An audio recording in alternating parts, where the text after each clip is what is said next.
Y vamos a recibir el mensaje de esta mañana. Vamos a pedir al pastor que nos comparta.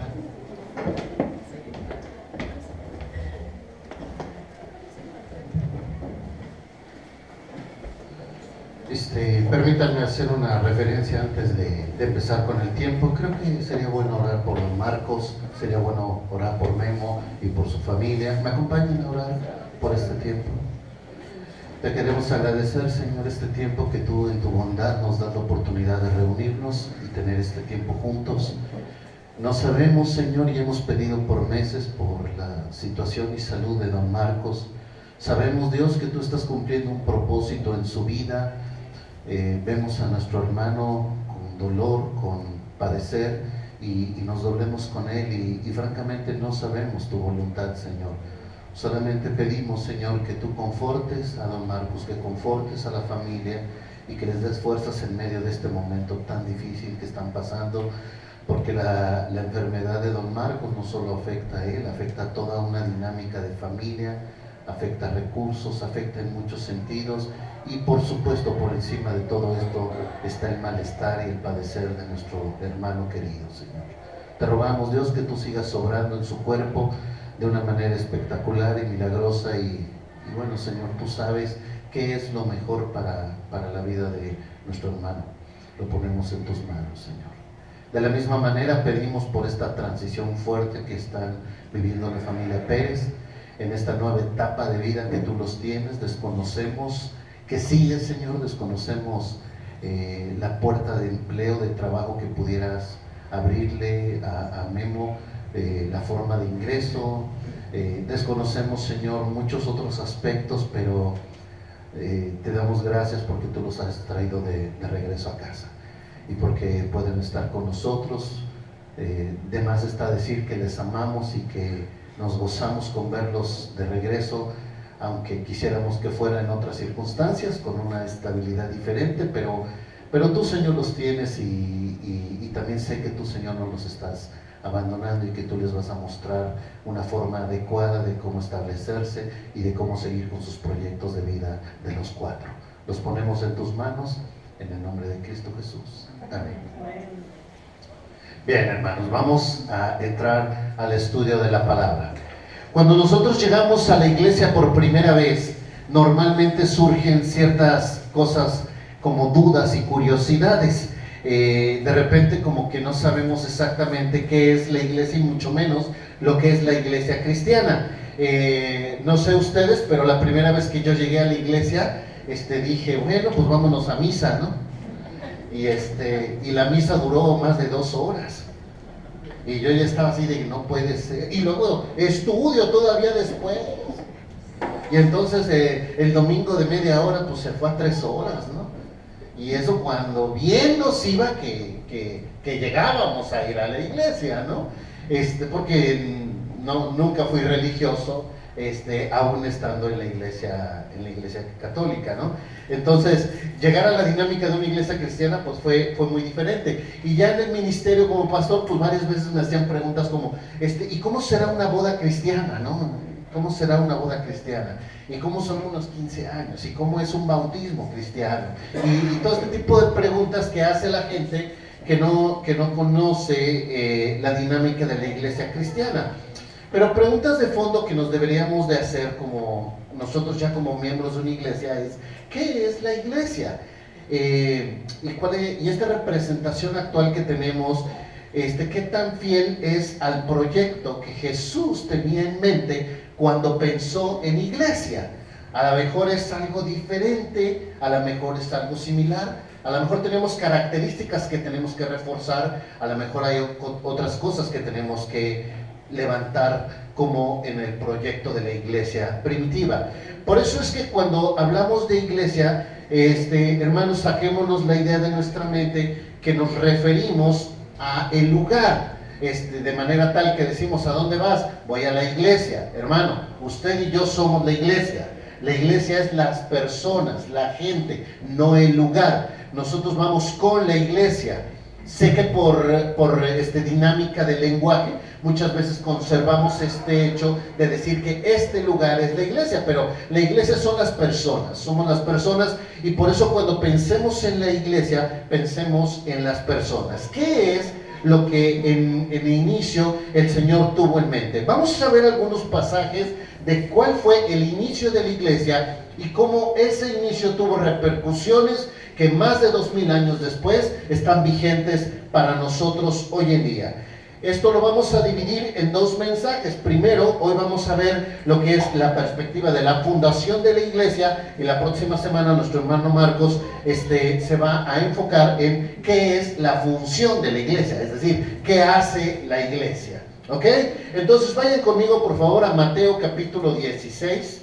Mateo capítulo 16.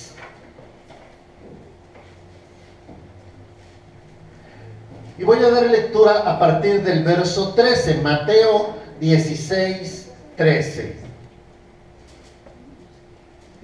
Este sermón va a ser un poco más pedagógico, más de enseñanza. Ayúdenme a través de prestar lo mejor que puedan de atención para que no se me pierda. Bien, Mateo 16, 13 dice así: viniendo Jesús a la región de Cesarea de Filipo, preguntó a sus discípulos diciendo: ¿quién dicen los hombres que es el Hijo del Hombre? Ellos dijeron: unos Juan el Bautista, otros Elías, otros Jeremías o alguno otro de los profetas. Él les dijo: ¿y vosotros quién decís que soy yo? Respondiendo Simón Pedro le dijo: tú eres el Cristo, el Hijo del Dios viviente. Entonces le respondió Jesús: bienaventurado eres Simón, hijo de Jonás, porque no te lo reveló carne ni sangre, sino mi Padre que está en los cielos. Yo también te digo que tú eres Pedro, y sobre esta roca edificaré mi iglesia, y las puertas del Hades no prevalecerán contra ella.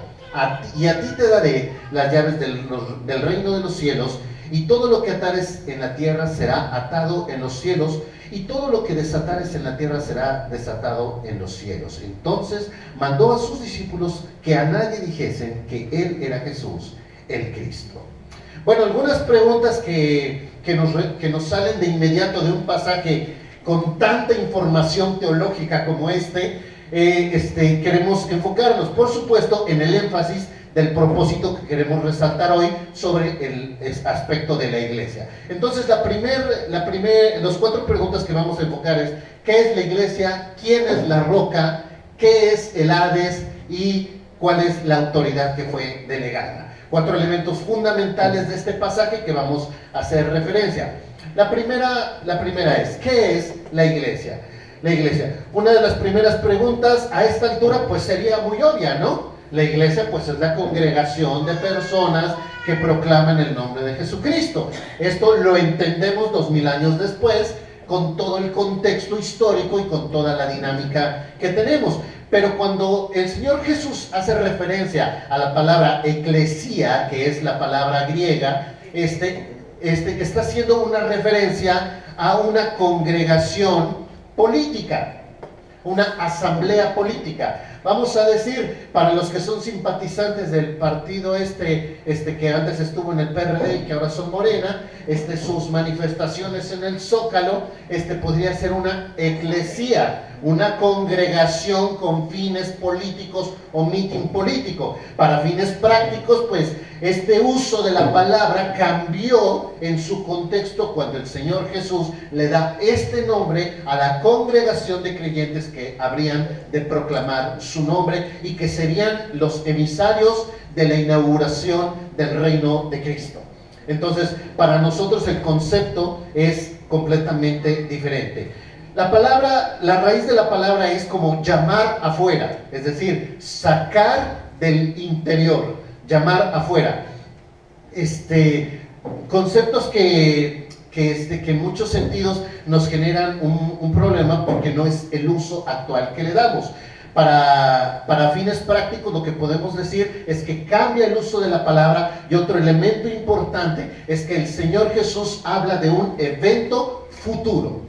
En el momento en el que el Señor Jesús está predicando, no está diciendo: esta es mi iglesia. Dice: voy a edificar, y utiliza un verbo en tiempo futuro, es decir, voy a construir, voy a implementar mi iglesia, es decir, algo que en el tiempo del ministerio del Señor Jesús no existía, habría de crearse, ¿sí? Entonces, estos tres elementos tenemos de la palabra iglesia. Segundo, dice, ¿quién es la roca? Porque dice, cuando Pedro contesta a Jesús y le dice, bien has contestado, Simón, y yo te digo que tú eres Pedro, y sobre esta roca edificaré mi iglesia.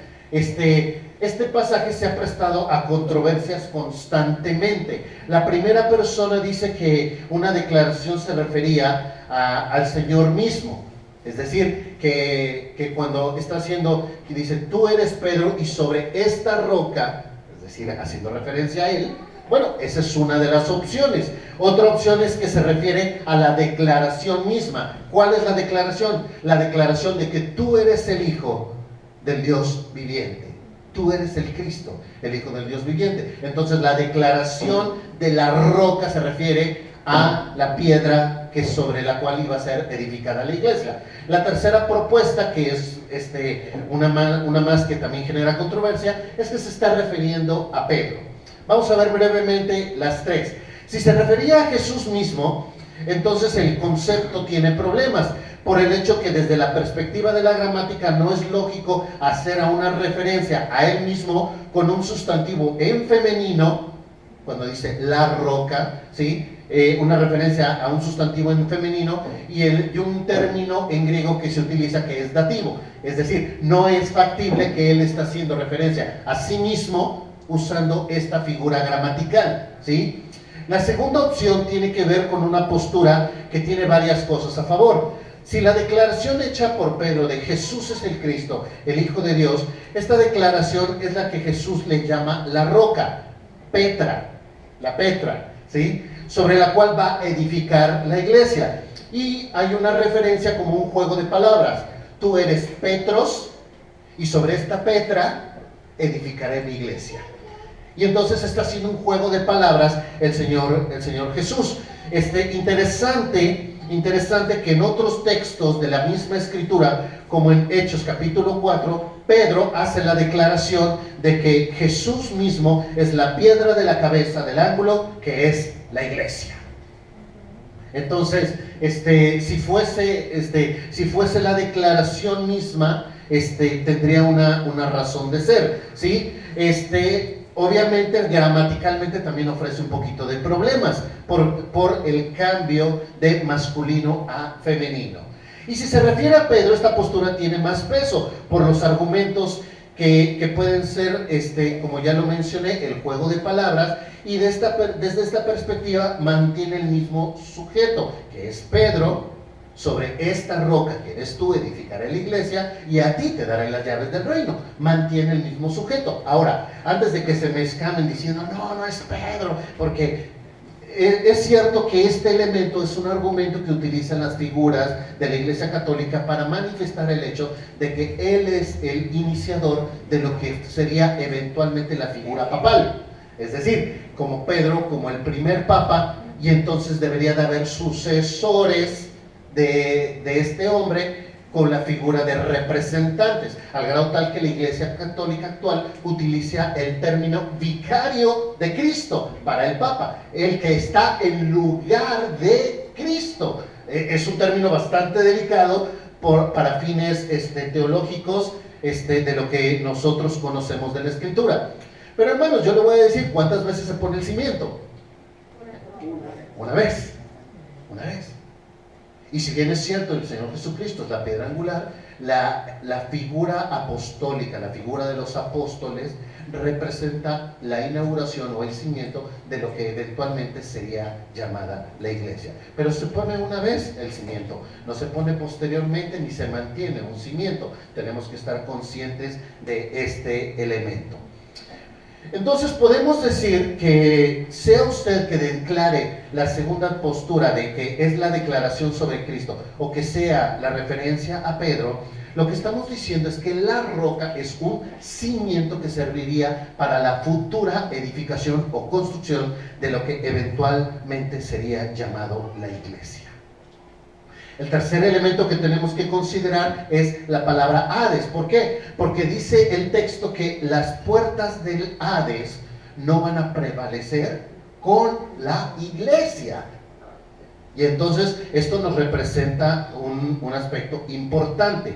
Cuando nosotros hablamos de la palabra Hades, tenemos que reconocer que es un lugar donde se refiere a la existencia después de la muerte, ¿sí? En el hebreo, en el Antiguo Testamento, se utilizaba la palabra Seol, ¿sí? Para hacer referencia a este lugar de muertos.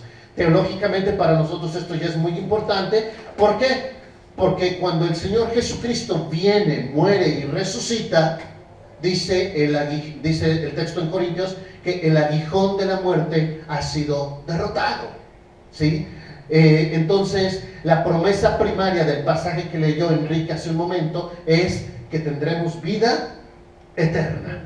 Entonces la iglesia, los pertenecientes al cuerpo de Cristo, por supuesto que no, el Hades no tiene potestad sobre ellos, porque todo aquel que ha recibido al Señor Jesucristo como su Señor y Salvador personal tiene vida eterna.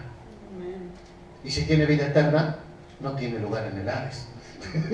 No tiene en el lugar en la existencia de los muertos. ¿Okay?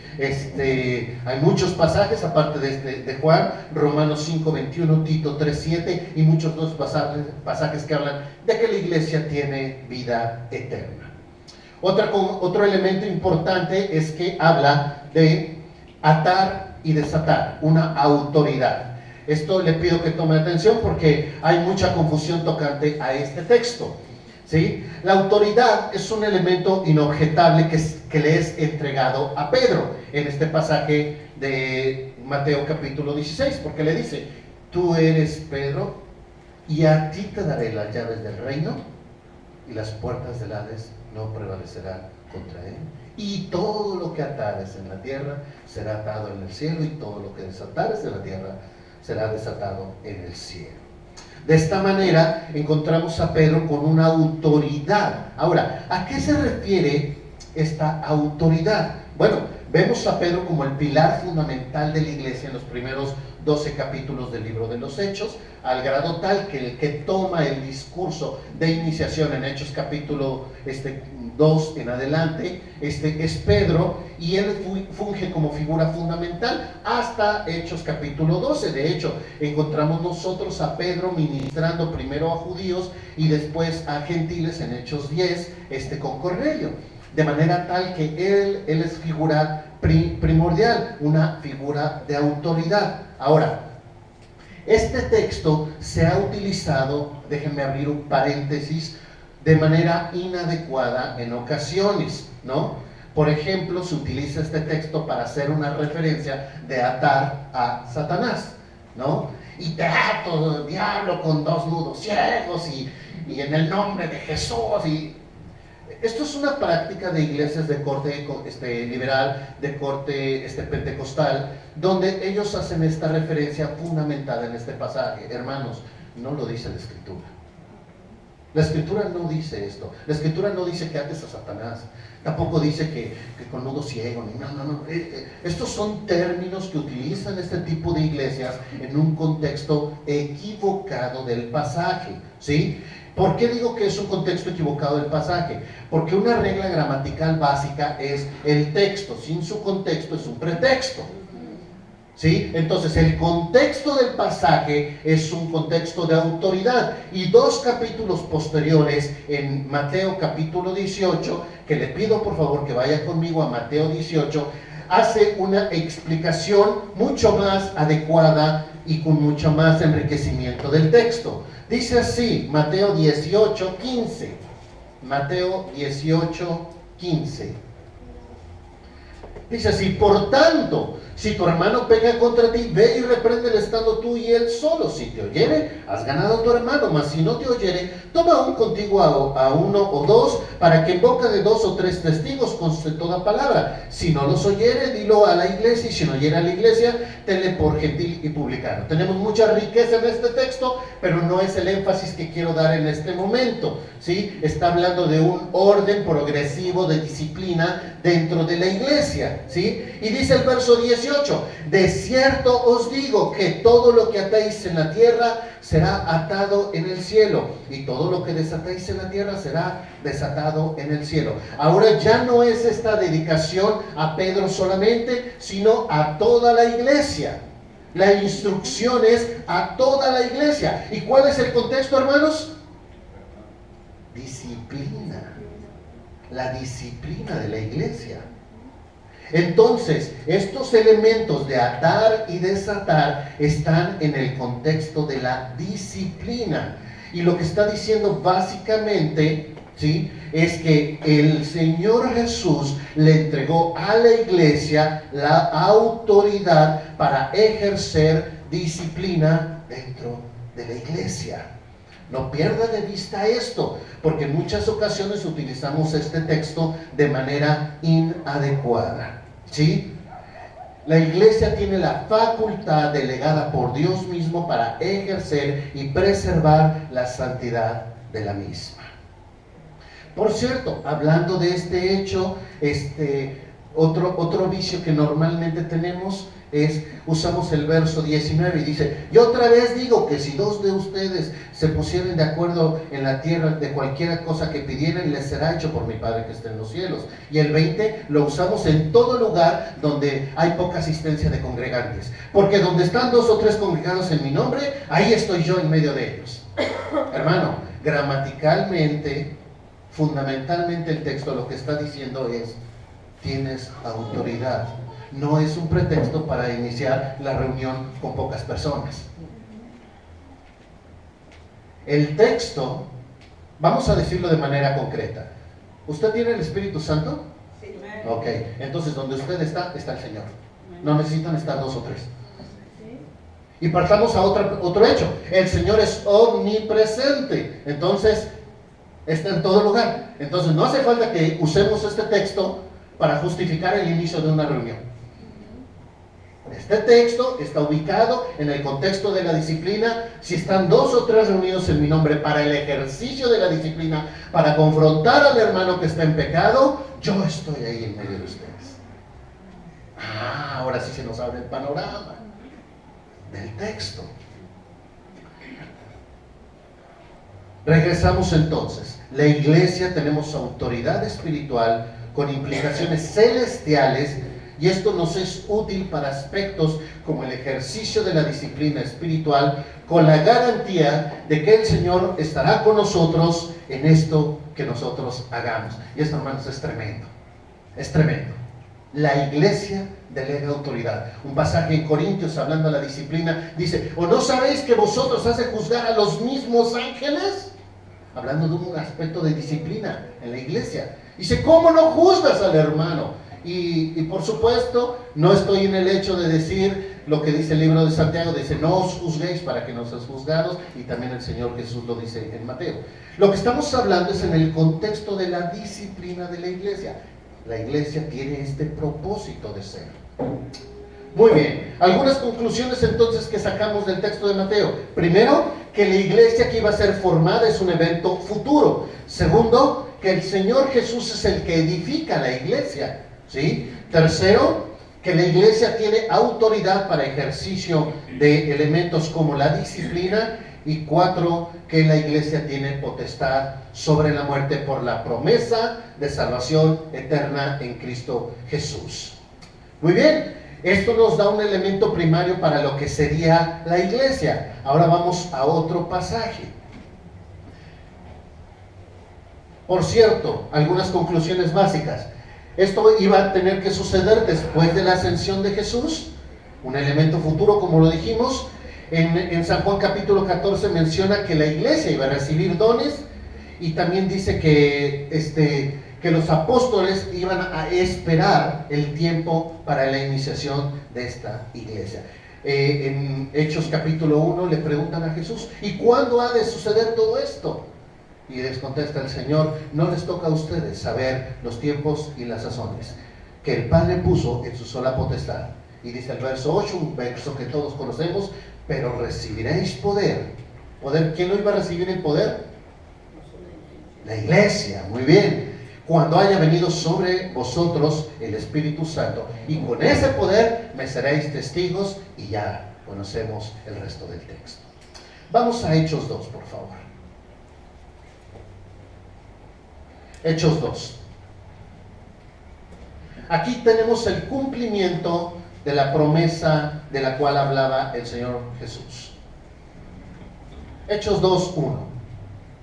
Cuando llegó el día de Pentecostés, estaban todos unánimes juntos, y de repente vino del cielo un estruendo de un viento recio que soplaba, el cual llenó toda la casa donde estaban sentados. Y se les aparecieron lenguas repartidas como de fuego, asentándose sobre cada uno de ellos, y fueron todos llenos del Espíritu Santo, y comenzaron a hablar en otras lenguas, según el Espíritu les daba que hablasen. Dos elementos fundamentales que tenemos que reconocer del texto. Dice que se le aparecieron lenguas como de fuego, como una llamita en la parte superior de cada persona. Y dice que cuando esas llamitas en la parte superior de cada persona llegó, las personas empezaron a utilizar una glosa o una lengua o un idioma diferente al que ellos hablaban. Cuando usted encuentre en la escritura la palabra lengua, está haciendo una referencia a un idioma conocido. Idioma conocido, no las interpretaciones de repeticiones, que esas tienen más que ver con mantras que con otras cosas. Estamos hablando de idiomas conocidos. De hecho, este evento especial de Hechos capítulo 2 se repite en 2 ocasiones más en el libro de los Hechos. En Hechos 10, en la manifestación de lenguas a Cornelio y toda su familia, es decir, a gentiles. Y en Hechos 19, cuando el evangelio llega a los griegos. La manifestación de lenguas es una aseveración de la aceptación del pueblo de Dios, ¿sí?, a la iglesia. Gente que en otro tiempo, y vaya y piense como judío, los judíos eran judíos porque nacían judíos.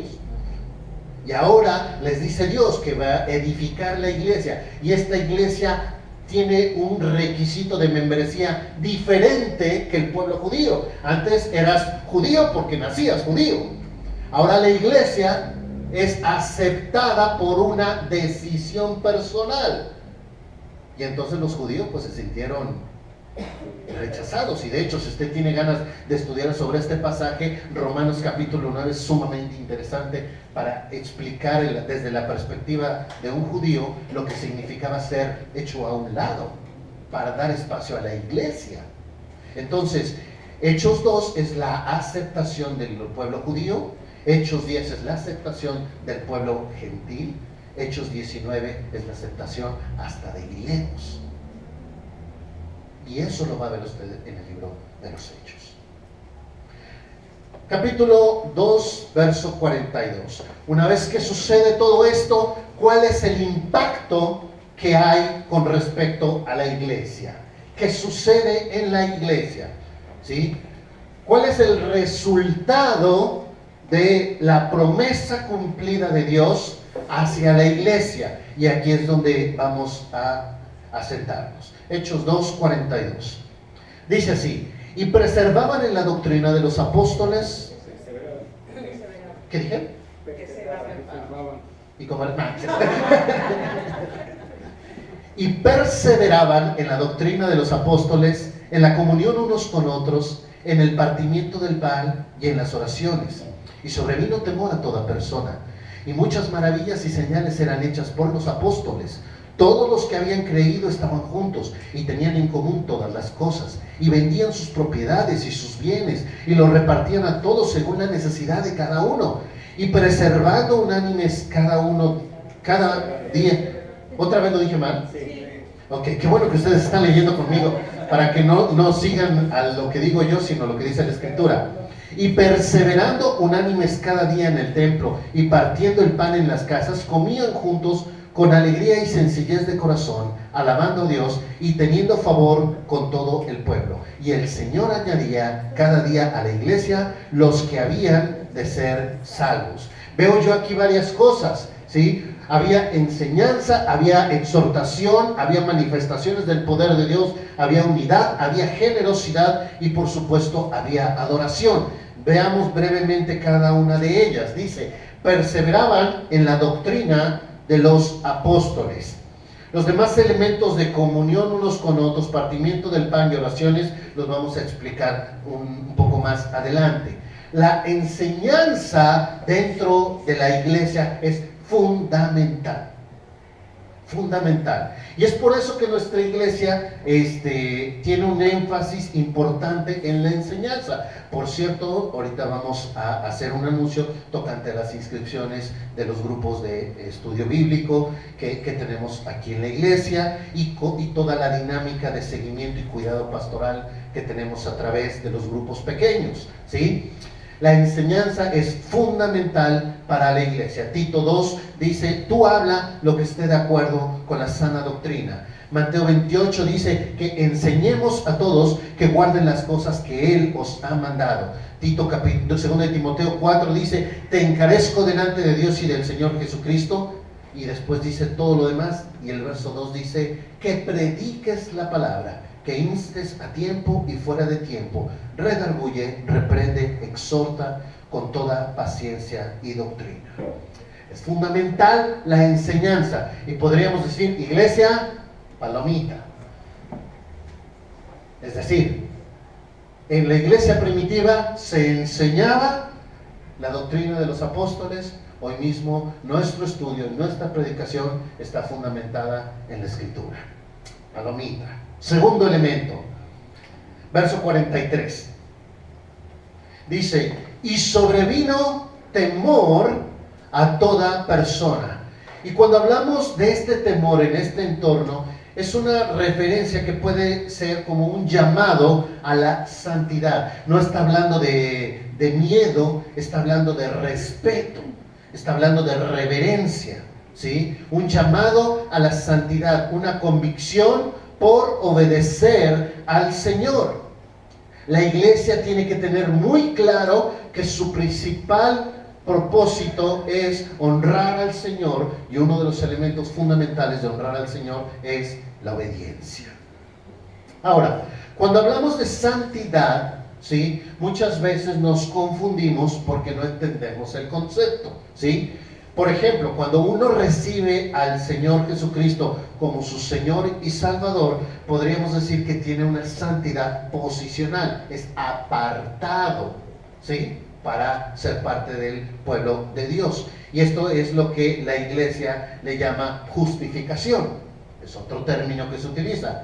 Nosotros podemos también llamar a la transformación final santidad.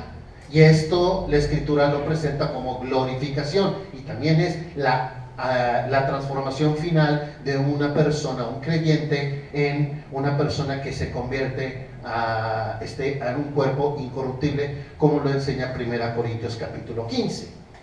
Pero también existe el texto y la enseñanza tocante a la santidad con respecto al pecado, ¿sí? Y en este término, en el primero es algo posicional. Desde que aceptamos al Señor Jesucristo, nosotros somos apartados para el reino de Dios.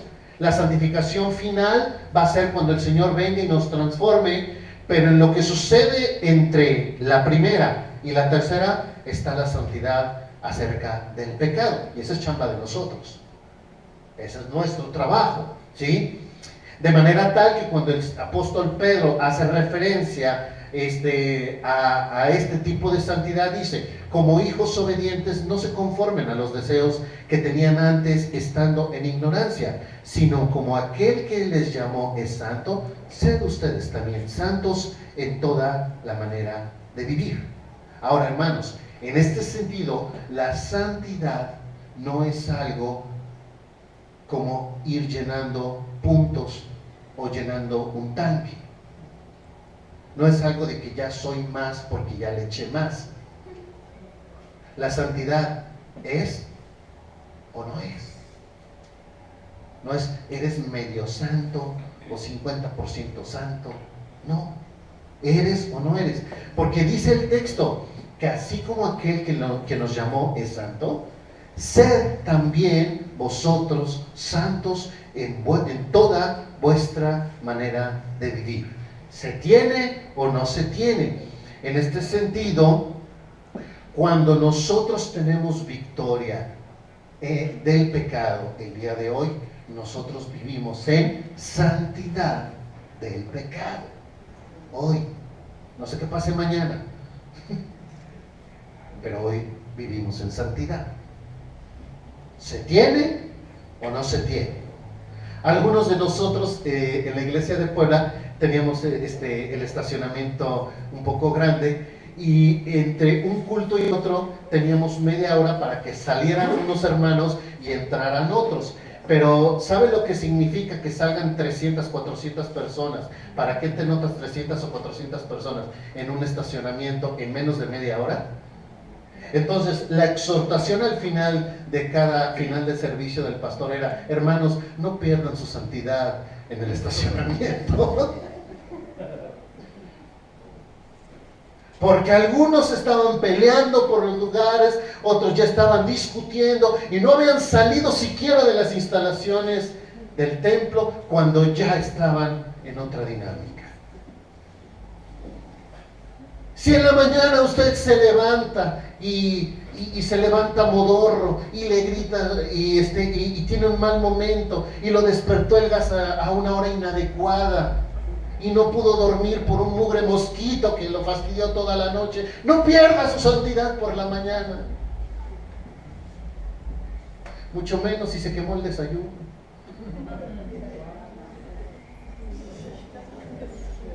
Y si sale en el coche y ve que en Guadalajara ni hay hoyos, ni tampoco tráfico, mucho menos en las horas pico, no pierda su santidad en el tráfico. Y si llega tarde por el tráfico y su jefe lo regaña y le dan ganas de mandarlo con la que lo tuvo,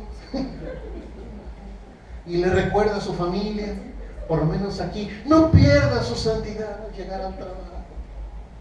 Y así podemos ir. De eso se trata la iglesia. De eso se trata la iglesia. No estamos hablando de ir almacenando, se trata de ser la iglesia. De ser la iglesia. Y la iglesia tiene un llamado a la santidad. Tercer elemento. ¿Cómo nos calificamos aquí? Palomita, cruz, medio punto, cuarto de punto. NP, no presentó. No aplica. Tercera manifestación de la iglesia. Dice manifestaciones del poder de Dios. Dice el texto: y muchas maravillas y señales eran hechas por los apóstoles. Este punto también es controversial con respecto a la iglesia. Algunos lo colocan como un requisito de la iglesia, por el hecho de que encontramos pasajes donde se hace evidente que los apóstoles y los inicios de la iglesia hacían grandes milagros. Y podemos recordar historias donde Pedro y Juan iban caminando y ven una persona ahí coja y le dicen: no tengo nada que darte, pero en el nombre de Jesús, y le toman la mano y lo levantan, y ¡wow! ¿No? Impresionante. Y yo sé que si hoy pedimos testimonio también tenemos de esto. La iglesia es un lugar donde el Señor manifiesta su poder y su gloria. Pero una cosa, hermano, no es un requisito. No es un requisito. Hay iglesias que hasta arman cultos de sanidad, porque hoy el Señor va a sanar. ¿Y el Señor lo puede hacer?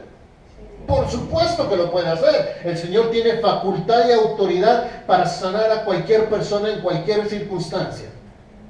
Usted y yo sin duda hemos escuchado o somos testigos de milagros específicos de Dios donde se ha manifestado en medio de señales sobrenaturales e increíbles. Personas que tenían situaciones de vida por demás adversas son restauradas, personas que vivían situaciones de condena son liberados, personas que estaban enfermos aún de muerte son sanados. Esto es la iglesia. el poder de Dios, pero no es un requisito. Es decir, el Señor lo hace y lo hace cuando Él quiere, en su soberanía y en su voluntad. ¿Sí? Y esto es algo que la iglesia tiene. Y cuando yo veo que sucede esto, híjole, me gozo y disfruto. Y me deleito en el Señor cuando esto sucede. Y cuando no sucede, le pregunto al Señor, ¿y por qué o para qué? Y diría Alejandro, ¿y por qué no? Bien, aquí podríamos decir palomita, ¿verdad? Cuarto elemento, hay comunión. Dice el verso 44, todos los que habían creído estaban juntos y tenían común todas las cosas, y vendían sus propiedades y sus bienes y lo repartían a todos según la necesidad de cada uno. Así que, hermanos, por favor, la próxima semana me traen escrituras de casas, me traen facturas de carros, porque vamos a venderlos todos para la comunión de la iglesia. Amén. Y nadie me dijo amén, todos se vieron, este pastor está loquito. Tenemos que entender el contexto para el pasaje, ¿sí? ¿Sí? Este pasaje ha sido equivocado, ha sido usado equivocadamente. Yo he escuchado desde el púlpito que digan, tú me vas a decir qué bendición quieres y cómo quieres que el Señor te bendiga. Y he visto personas que ponen facturas de su coche, llaves de su coche, regalando su casa, regalando terrenos para que el Señor les bendiga. O sea, de entrada equivocadamente, ¿no? O sea, negocio con Dios, tú dale para que Él te dé. De entrada, esto es equivocado, ¿sí? Este texto tenemos que ubicarlo en este sentido. Eran personas que estaban celebrando la fiesta ¿de cuál? De Pentecostés, muy bien. Estaban celebrando la fiesta de Pentecostés, que era celebrada ¿en dónde? En Jerusalén, y venían gentes de diferentes lugares, de diferentes ciudades, a reunirse en Jerusalén para celebrar la fiesta. Y cuando ellos se vienen preparados para un viaje de 3 días, o de 5 días, y celebran la fiesta, llega el Espíritu Santo y trastorna toda una realidad.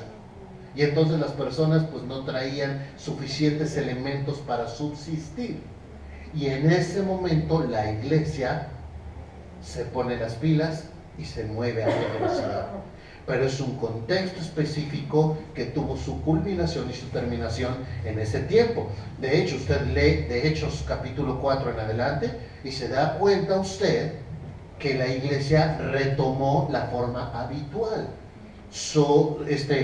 Sacó adelante una emergencia temporal para después ir en otra dinámica. De manera tal que el apóstol Pablo en Tesalonicenses es tan tierno y dice, el que no trabaje, así de claro, ¿verdad? Sí, es toda una dinámica. Ahora, la generosidad es buena, por supuesto, es parte de la identidad de la iglesia. Claro que lo es, y esperamos que lo siga siendo, y la iglesia debe de ser generosa, y la iglesia debe de estar al pendiente de esas necesidades particulares, esas necesidades específicas, ¿sí? Pero aquí aplicamos el principio, no la literalidad. Es decir, no somos comunistas del siglo XXI en la iglesia. ¿Sí entendemos el concepto del comunismo? Todo es de todos. No es eso la iglesia. La iglesia no es comunismo del siglo XXI. La iglesia es una iglesia movida a generosidad ante necesidades específicas. Y esto es lo que debemos de tener siempre en mente. Vamos ya a aterrizar. Quinto principio. Una iglesia también tiene alabanza y adoración. Dice el verso 46, y perseverando unánimes cada día en el templo y partiendo el pan en las casas, comían juntos con alegría y sencillez de corazón, alabando a Dios y teniendo favor con todo el pueblo.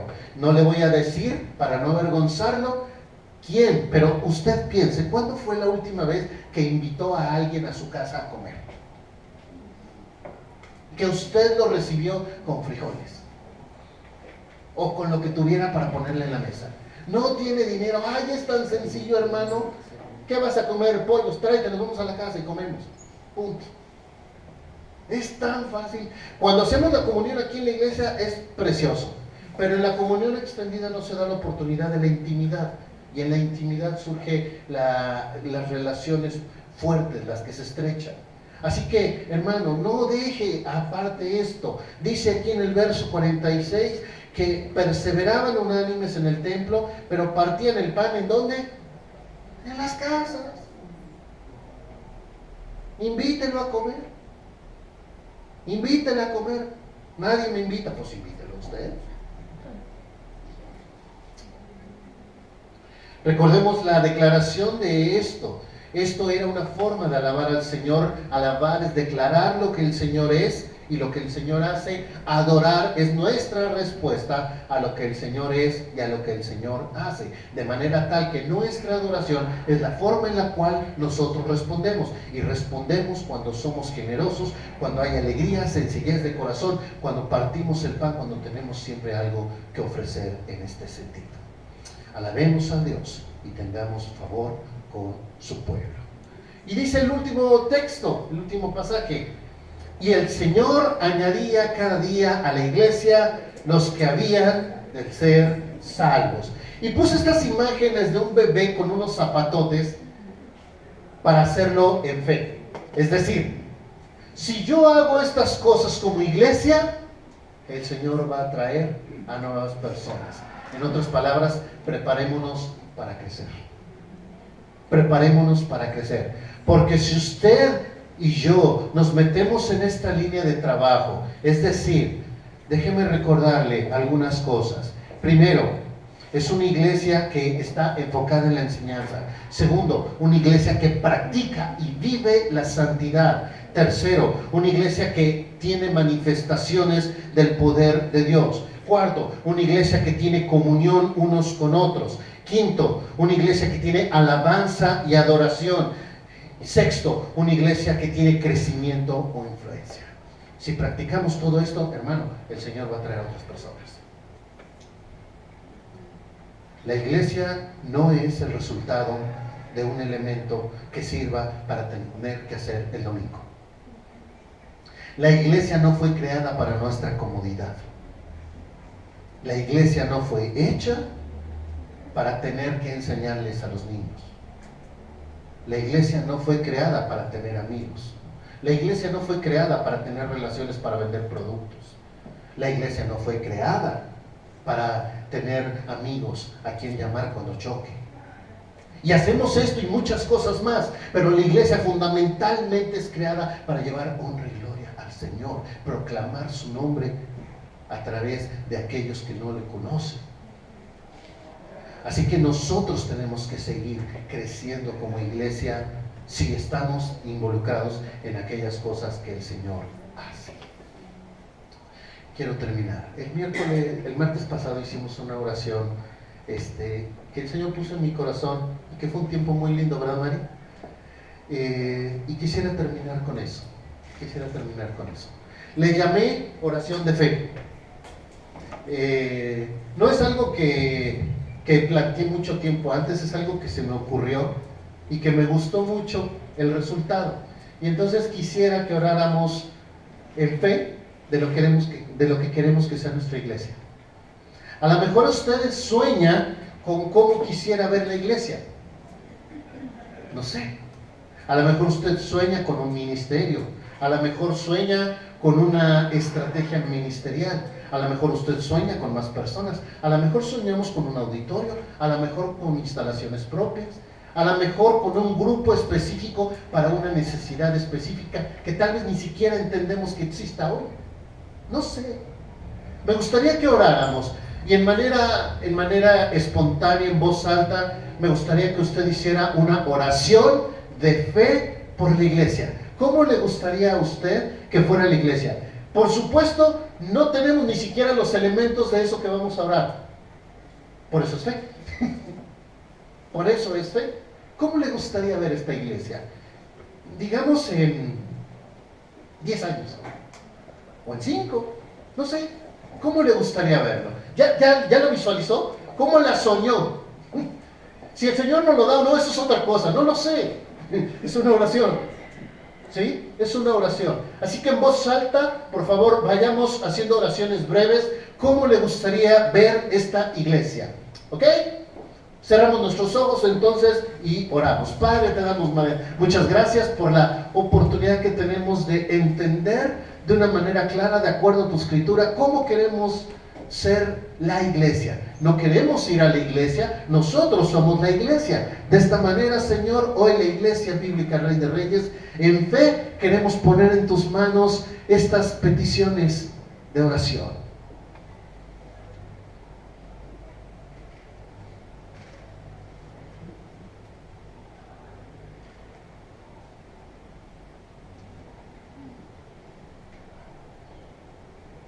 ¿Cómo le gustaría ver tu iglesia?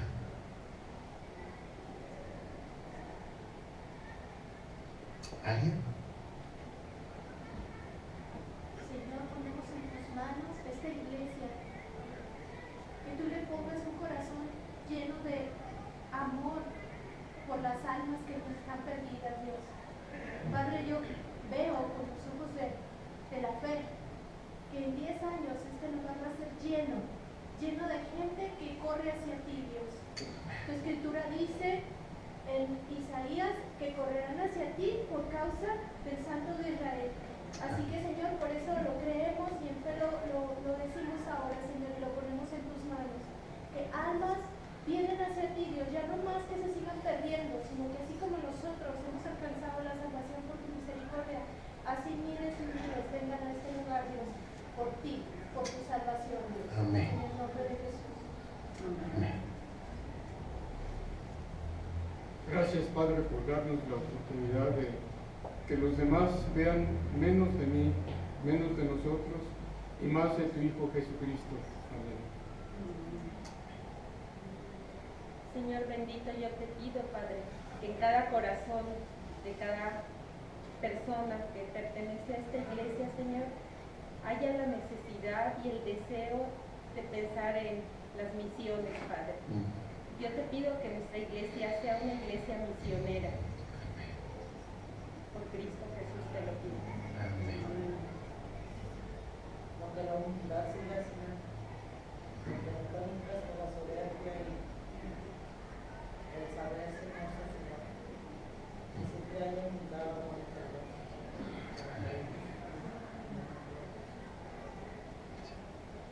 Que esta iglesia, Señor, crezca en ciencia, en todo conocimiento, en amor, y que esta iglesia, Señor, sea una iglesia fuerte, que tengamos la llama, Señor, para que los demás se acerquen en un ministerio fuerte, Señor, de niños y sobre todo de jóvenes, Padre, que los demás, los que están afuera, los jóvenes que están descarriados en delincuencia, en otras cosas, Señor, sean atraídos, Padre, para que ellos puedan cambiar sus vidas y puedan sanar, que esas familias también puedan sanar, Señor, que sea fuerte, Señor, el ministerio de los jóvenes, Señor, que tengan actividades, Señor, de aprendizajes bíblicos en acción, Señor, en deportes, en la llenura de tu espíritu, más que nada, Señor.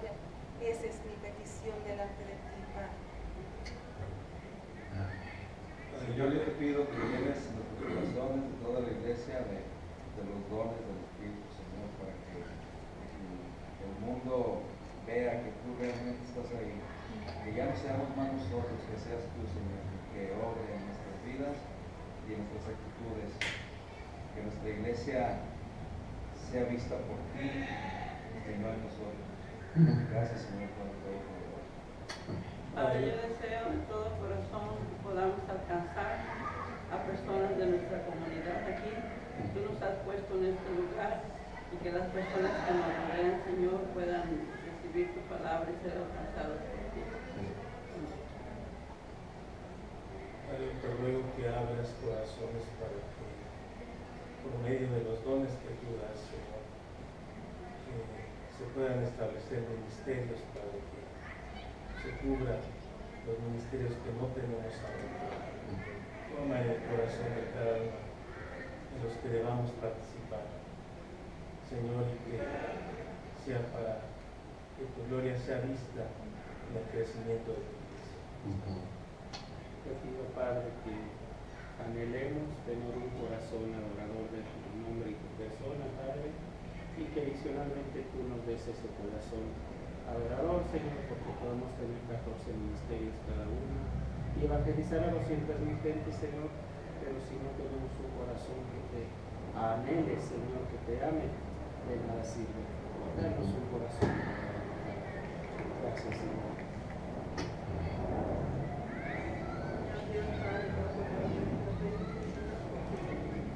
Trabajemos como un pueblo que somos de ti, Señor, que todos unidos en amor podamos, Señor, servirte, Padre Santo, y que todos usemos todos nuestros dones para servirte. Señor, que crezcamos, Señor, pero más que nada que salgamos de nuestra zona de confort, que cada uno cumpla con lo que nos corresponde, Señor, que no dejemos todo el trabajo, Señor, a los líderes, sino que nosotros, Señor, vayamos y estemos al pendiente del rebaño, y que también, Señor, estemos al pendiente de los demás. Señor, quítanos, Señor, de nuestra zona de confort, por favor. Rompe, Señor, esas zonas, Señor, y vámonos. Mucha gente se está perdiendo, Señor, porque estamos muy cómodos, Señor, calentando sillas. Señor, por favor, que esta iglesia rompa, Dios, para llevar el evangelio, para llevar el amor y mostrar el verdadero amor hacia las personas de afuera. Que no seamos herméticos, Dios, y que no nada más veamos por nuestro propio yo, Señor, sino también por lo de los otros, y que vean en nosotros el amor de Cristo, la humildad, que podamos reflejarlo, Señor, a los demás, sin palabras, Dios, que se note que realmente tú vives en nosotros, que ellos tengan hambre y necesidad y curiosidad de preguntar por qué somos diferentes, Dios, en Cristo Jesús. Amén. Gracias, Padre, por esta misericordia y por la bendición de la celebración. Bendecidas la verdad de nuestra fe, Señor, y que sigamos llenándonos de ti. Por Cristo nuestro Señor. Amén.